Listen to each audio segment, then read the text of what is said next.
তুমি যদি তোমার মন পরিবর্তন করতে পারো, তবেই তুমি তোমার জীবন পরিবর্তন করতে পারবে।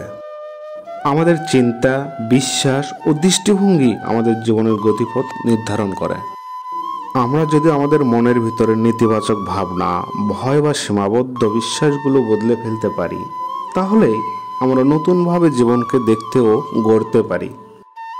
মন মানেই শুরু। আমাদের প্রতিটা কাজ, সিদ্ধান্ত, স্বপ্ন সব কিছুর শুরুর জায়গা হলো আমাদের মন। চিন্তার পরিবর্তন, সম্ভাবনার দ্বার উন্মোচন। যদি আমরা ভাবতে পারি আমি পারি, তাহলে সেই বিশ্বাস আমাদের কাজের মাধ্যমে বাস্তবতার রূপ নেয়। নেতিবাচক থেকে ইতিবাচক যাত্রা। হতাশা, ভয়, আত্মবিশ্বাসহীনতা সবে মনের সৃষ্টি। এগুলো বদলাতে পারলেই আমরা জীবনে আরও এগিয়ে যেতে পারি। ছোট পরিবর্তন, বড় প্রভাব। কখনো কখনো শুধুমাত্র দৃষ্টিভঙ্গির সামান্য পরিবর্তনই জীবনের বিশাল পরিবর্তন আনতে পারে। সার কথা, জীবন বদলাতে চাইলে প্রথমে মনের ভিতরটা বদলাতে হবে। মন বদলালে বদলাবে চিন্তা, বদলাবে কাজ, আর তার প্রভাব পড়বে পুরো জীবন।